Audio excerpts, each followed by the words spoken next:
Halo Sobat Universe, kembali lagi bersama aku Rafael Purba di channelku Rafael Jazz Purba. Nah, kali ini kita mau membicarakan tentang anak jurusan teknik itu belajar apa-apa aja sih. Nah, sebelum kita sampai ke topik itu, jangan lupa untuk subscribe dan dukung channel ini. Jika kalian suka, silahkan like, dan jika kalian ada masukan atau kritik atau sesuatu yang bisa diperbaiki ke depannya, silahkan tulis di kolom komen sehingga aku bisa tahu kira-kira apa yang akan aku perbaiki. So, langsung aja ke topiknya. Sebelum kita bicara soal jurusan teknik atau anak teknik, so kita punya image tersendiri kan. Kalau misalnya anak-anak teknik itu kayak terkesan keren, cerdas, terus bijaksana, terus kreatif gitulah. Nah, tapi kita kadang penasaran kan ya, kira-kira anak teknik itu belajar apa aja sih? Ya terserah sih, maksudnya teknik apa aja secara keseluruhan. Misalnya teknik sipil, teknik mesin, teknik perminyakan, teknik pertambangan, teknik metalurgi, geofisika, dan banyak lagi teknik-teknik yang lainnya. Nah, tapi sebenarnya mereka ini selama kuliah belajar apa aja sih? So, langsung aja coba kita kupas satu persatu. Kalau bicara tentang teknik itu merupakan suatu kemampuan atau skill di mana kita bisa memanipulasi atau memperbaiki atau mengubah ataupun mendesain atau membentuk suatu metode atau suatu cara sehingga kita bisa mencapai tujuan kita. So, contohnya aja, gimana sih metode yang cocok untuk memberikan efisiensi yang baik untuk pompa, gitu, sehingga si airnya bisa memiliki efisiensi yang maksimal gitu misalnya. Ataupun mungkin gimana caranya kita bisa mengalirkan fluida dari dasar bumi yang kedalamannya sangat jauh sekali ke permukaan bumi dengan aman dan nyaman. Terus gimana sih kita bisa kira-kira ngedesain bentuk bangunan yang kokoh, aman, nyaman, dan tahan lama gitu. So, kira-kira inilah yang dipelajari oleh anak-anak teknik. Tapi keseluruhan, anak-anak teknik itu harus menguasai yang namanya perhitungan. Yang lain tidak bukan adalah matematik yang mungkin kita kenal di masa-masa SMA. So, buat adik-adik sekalian yang duduk di bangku SMA dan kira-kira mau masuk ke perguruan tinggi dan berminat dan sangat ingin dengan jurusan teknik atau pengen masuk memiliki skill anak-anak teknik, so kalian harus berupaya untuk menguasai mata pelajaran yang satu ini, yaitu matematik. Karena nggak jauh-jauh dari situ, kita akan menghitung dan kita akan mengkalkulasi, kita akan mendesain, kita akan merekayasa sesuatu yang berbau dengan angka. Nah, itu yang anak-anak teknik lakukan. Misalnya nih, jarak optimum, tekanan, temperatur, terus volume, terus kemudian turunan, terus kemudian integral, dengan berbagai macam aplikasinya di dunia teknik. So, sebenarnya matematik inilah yang dipergunakan sebagai bahan baku. Mungkin aku nyebutnya bahan baku ya. Bahan baku gimana kita bisa menghubungkannya ke dunia kita, dunia nyata. Matematik kan masih berupa teori nih. Nah, gimana caranya kita bisa mengaplikasikan si teori ini menjadi sesuatu yang berguna di lapangan, di dunia nyata, di kehidupan kita sehari-hari. Misalnya, gimana caranya untuk membuat rumah yang stabil misalnya. Contoh ini kan kebetulan aku bukan anak teknik sipil ya. So, dia harus memiliki sudut sekian gitu. Dia harus ketinggiannya nggak boleh lebih dari sekian. Dia ada rule of thumb-nya, perbandingannya antara sekian dan sekian. Dia volumenya nggak boleh lebih dari sekian. Dia perbandingan massa campurannya tidak boleh lebih dari sekian dan sekian, karena praktisnya seperti itu. Nah, ini semua kan bermain dengan angka. Ini semua bermain dengan bilangan-bilangan, nomor. Nah, digit-digit. Nah, jadi angka-angka ini dimanipulasi dengan operasi-operasi yang ada di dalamnya, entah itu penjumlahan, pembagian, pengurangan, kemudian integral, atau mungkin diferensial, turunan, dan banyak hal lagi yang dimodifikasi. So, mungkin buat adik-adik yang suka dengan matematik, selamat. Kalian mungkin bakalan semakin bagus lagi di dunia jurusan teknik. Tapi buat kalian yang mungkin masih kurang suka dengan matematik mungkin kalian bisa lebih perdalam lagi karena kalian suka dengan jurusan teknik, bukan? Karena hampir tidak mungkin jurusan teknik itu tidak berhubungan dengan angka-angka. Contoh, teknik geodesi, dia berhubungan dengan peta. Antara perbandingan skala di dunia nyata dengan di peta, atau pengukuran jarak, kemudian proyeksi dan lain sebagainya. Kemudian teknik perminyakan, kalian tidak akan mungkin survive di teknik perminyakan jika kalian tidak suka dengan yang namanya matematik. So, mau nggak mau kita harus belajar matematik kalau misalnya pengen banget masuk ke jurusan teknik perminyakan, karena kita mengukur tentang kedalaman, kemudian tekanan, kemudian suhu, kemudian operasi-operasi diferensial dan integral, modeling, perhitungan persamaan yang ada di perminyakan seperti persamaan Darcy, kemudian Navier-Stokes, dan banyak hal yang menggunakan persamaan-persamaan yang rumit, dan mungkin di SMA saja mungkin udah rumit, di perkuliahan nanti bakalan lebih rumit lagi. Makanya kalian harus menyukai dulu matematiknya bagaimana. Kemudian mungkin di teknik sipil kita belajar tentang volume, berhubungan dengan jarak, berhubungan dengan ketinggian, berhubungan dengan perbandingan, berhubungan dengan macam-macam persamaan-persamaan, dan juga modeling-modeling yang mungkin bakalan kita pakai hitung-hitungan dari matematik itu sendiri.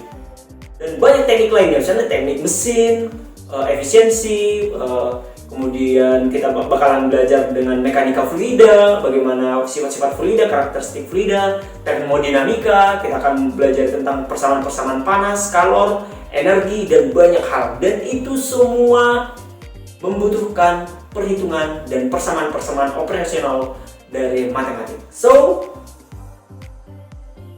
pelajaran-pelajaran yang dipelajari oleh anak teknik di bangku kuliah adalah pelajaran-pelajaran turunan dari matematik itu yang bisa diaplikasikan di dunia nyata. So, yang pertama harus menguasai matematik. Kemudian yang selanjutnya adalah fisika. Nah, fisika ini sendiri hampir kayak kakak adik ya, atau mungkin ibu dan anak dengan matematik. Nah, fisika ini lebih mempelajari tentang bagaimana sifat-sifat dari materi di dunia ini. Sifat-sifat dari fluida, sifat-sifat dari cairan, sifat dari solid, sifat dari banyak hal, benda-benda di sekitar kita, kemudian perhitungan-perhitungannya, hukum kekekalan, misalnya hukum kekekalan energi, hukum kekekalan yang lain, hukum Newton, terus kemudian banyak banget hukum-hukum yang lainnya yang memang sudah dikembangkan oleh para ahli di masa-masa sebelumnya, dan sekarang itu masih selalu berlanjut.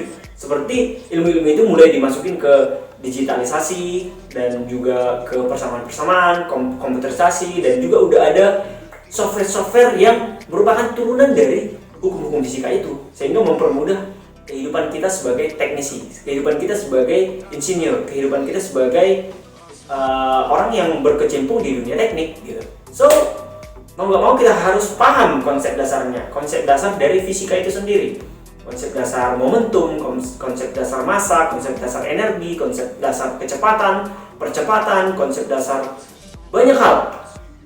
Dan itu semua bisa berhubungan satu sama lain.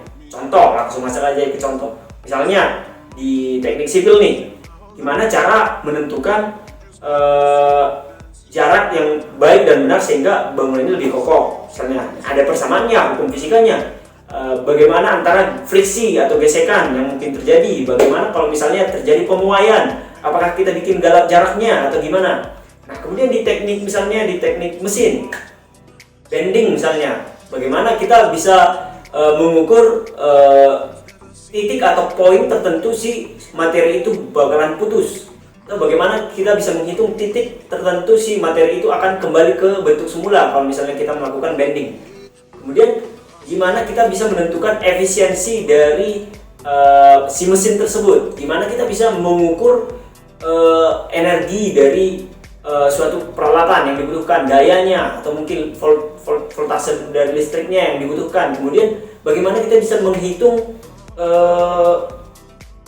kekuatan dari suatu benda gitu. Bagaimana kita bisa menghitung tekanan dari suatu benda, bagaimana sifat-sifatnya fluida yang kita gunakan, bagaimana sifat-sifat dari efek dari friksi misalnya terhadap suatu, misalnya mobil yang melaju di lintasan dengan kecepatan yang sangat tinggi gitu.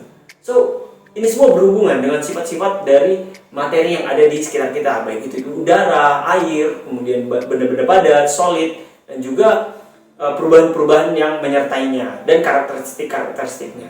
So, itu berhubungan semua dengan fisika, dan ilmu-ilmu itu diturunkan dari ilmu-ilmu teknik yang dipelajari di bangku kuliah, diturunkan dari ilmu fisika yang digabung dengan perhitungan matematis tadi. So, mungkin kalau misalnya kalian memang sangat-sangat ingin untuk belajar tentang teknik atau mungkin kuliah di jurusan teknik, mau gak mau kalian harus suka matematik, dan yang kedua yang paling penting adalah fisika. So, kalau misalnya kalian dari awal SMA sudah tidak suka dengan fisika, boleh dipikir-pikir lagi untuk tidak mengambil jurusan teknik. Karena setiap hari bakalan berhubungan dengan itu. Setiap saat akan berhubungan dengan itu. So, bagaimana mungkin kita bisa mempelajari atau bagaimana mungkin kita bisa mencintai jurusan teknik itu jika kita tidak mencintai dasarnya, jika kita tidak mengetahui dasarnya. Jangan-jangan kita bisa jadi teknisi yang abal-abal, atau mungkin kita memiliki ilmu yang tidak kuat fundamentalnya gitu. Jadi perhitungannya bisa salah pada saat kita di dunia kerja, modelnya asal-asalan. Kalau misalnya kita dunia kerja, desain kita jelek, bangunan kita gampang rubuh, efisiensinya tidak signifikan secara keteknikan itu bagus, dan mungkin misalnya terjadi kebocoran, kecelakaan, dan lain sebagainya. So, kalau misalnya kalian tidak suka dengan fisika, mungkin kalian bisa cari jurusan lain yang sesuai dengan kalian, yang sesuai dengan kesukaan kalian. Jangan karena kita melihat orang-orang yang jurusan teknik itu seperti cerdas, terus tampak seperti keren, elegan, terus tampak seperti kaya mungkin, atau mungkin tetangga kita, om kita, seorang teknisi yang punya ini, punya itu.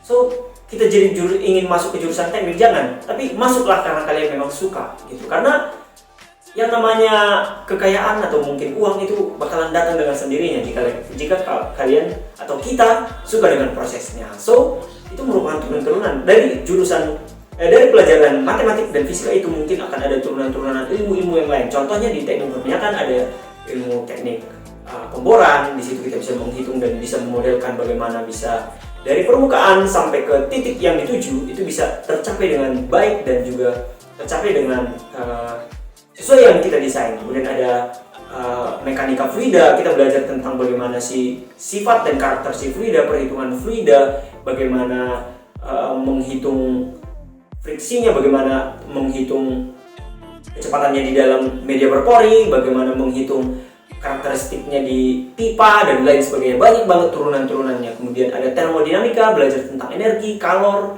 atau panas dan perpindahannya, dan itu diturunkan dari matematik dan fisika. Dan bagaimana dasar-dasarnya, bagaimana kita mengatur suatu peralatan untuk bisa menyesuaikan ke materi-materi itu, yaitu tentang panas, tekanan, dan juga suhu. Nah, jadi panas dan suhu sama ya. Nah, itulah. Jadi antara tekanan dan panas, bagaimana bisa menyesuaikannya, berapa energinya, berapa efisiensinya, dan banyak hal yang akan kita pelajari di dunia teknik. So, yang pertama kita harus menyukai dulu yang namanya matematik dan fisika. Yang itu dulu sepertinya. Kalau kimia mungkin tambahan. Karena kalau kimia itu nggak semua teknik bakalan mempelajari tentang kimia, proses kimiawi. Tapi kalau misalkan matematik dan juga fisika, ini merupakan sesuatu yang